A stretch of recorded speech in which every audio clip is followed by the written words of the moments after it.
CMTV, Chandelier Média, le média qui communique la vie.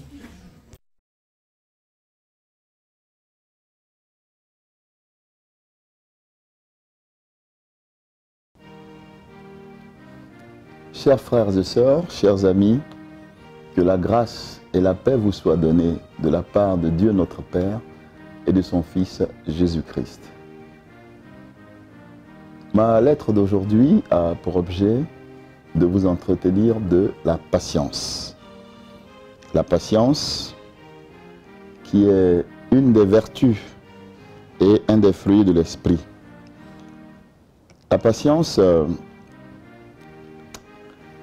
est cette qualité que nous devons avoir pour faire face à une attente, à rester calme dans une situation de tension par exemple, ou face à des difficultés, ou encore une qualité de persévérance.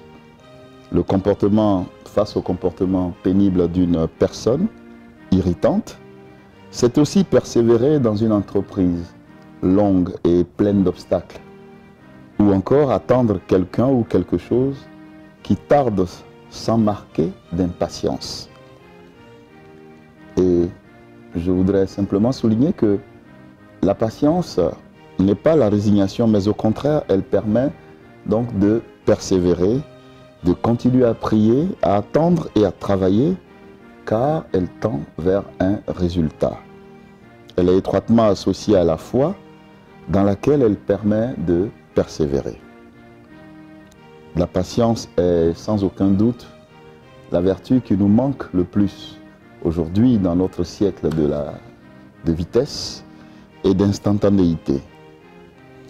Mais il faut que la patience accomplisse parfaitement son œuvre afin que vous soyez parfaitement accomplis sans faillir en rien.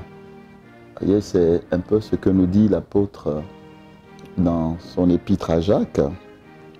Alors, il nous est demandé d'être patient, de faire preuve de patience dans beaucoup de domaines, notamment dans l'affliction par exemple, mais dans bien d'autres domaines.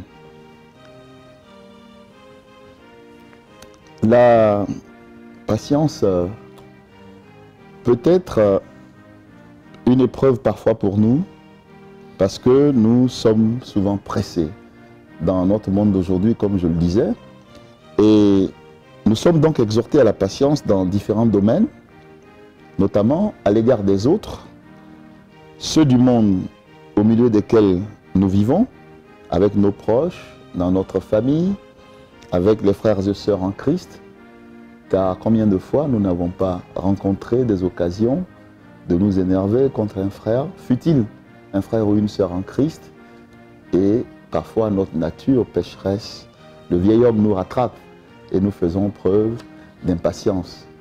Mais la patience de Dieu, la patience divine, nous invite à surmonter tout cela. User de patience envers tous était une des recommandations que l'apôtre adressait aux Thessaloniciens.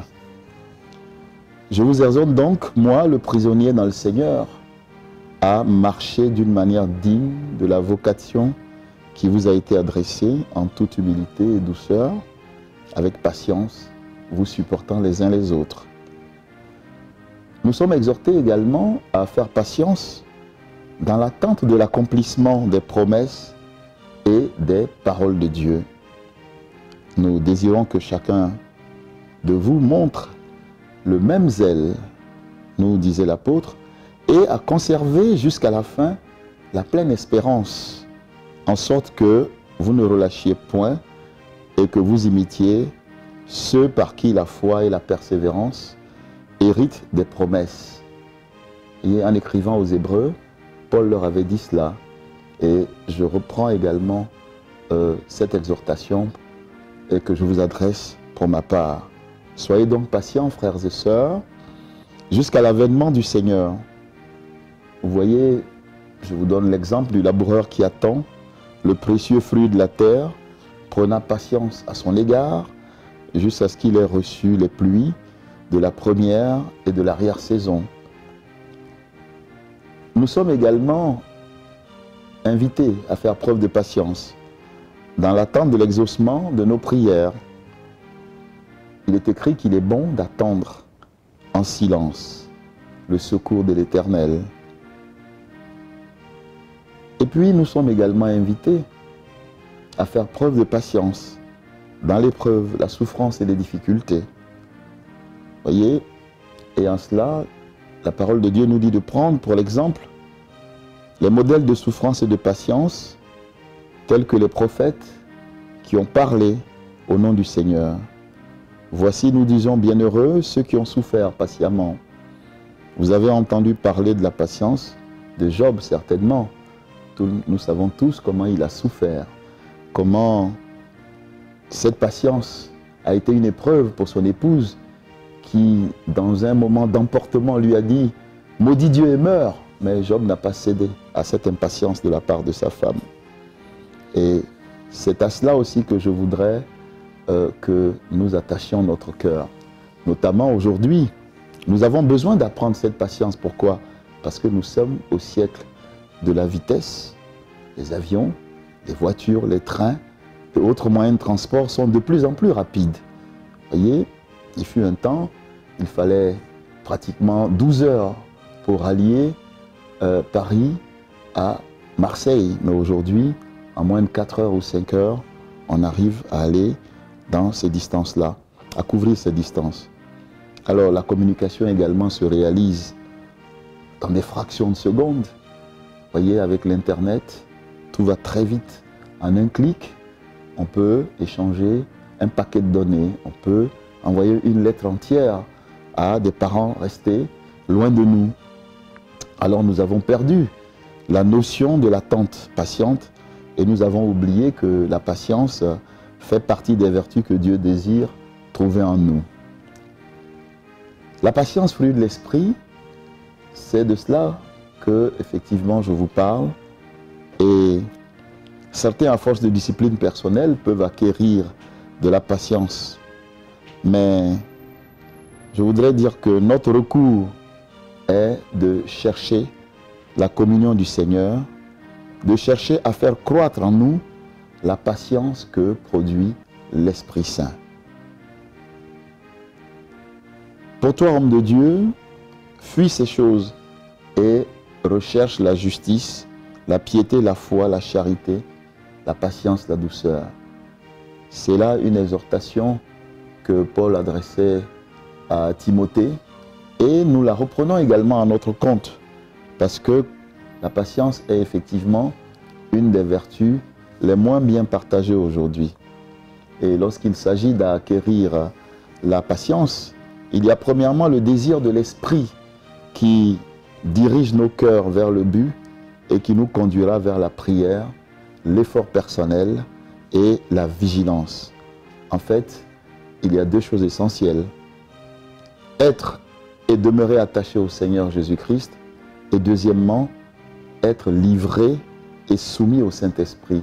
Voici les deux clés que je voudrais vous livrer pour acquérir la patience. Le premier point est défini, vous le trouverez dans l'enseignement de Jésus au chapitre 15 de l'évangile de Jean. Je suis le cep, vous êtes les sarments. Celui qui demeure en moi et en qui je demeure porte beaucoup de fruits, car sans moi, vous ne pouvez rien faire. Oui, frères et sœurs, chers amis, je vous exhorte à vous attacher au Seigneur, car comme il le dit, sans lui, nous ne pouvons rien faire. Le second point réside dans notre relation avec le Saint-Esprit. Parmi toutes les autres choses qu'il produit en nous, l'Esprit désire nous communiquer sa nature paisible et patiente. C'est l'Esprit Saint qui peut produire en nous la véritable patience. La patience qui vient de Dieu. Il ne s'agit pas de l'apaisement passager que nous pouvons observer face à quelqu'un qui nous irrite, face à un frère dans l'église qui, dans notre relation, nous énerve. Il ne s'agit pas de dire je lui donne une dernière chance, je me calme et puis après je vais passer à l'acte. Non, il s'agit de la patience divine, la véritable patience divine. Alors comme nous pouvons le lire, il ne s'agit pas de rester oisif non plus, mais il s'agit pour progresser dans la croissance, dans notre marche avec Dieu, de prier et de demeurer attachés au Seigneur. Chers frères et sœurs, je voudrais vous quitter sur ce point de ma lettre et vous dire que le Seigneur dirige vos cœurs vers l'amour de Dieu et vers la patience de Christ, comme l'apôtre l'avait également dit aux Thessaloniciens. Soyez bénis et que la grâce de Dieu demeure dans vos vies. CMTV, Chandelier Média. Le média qui communique la vie.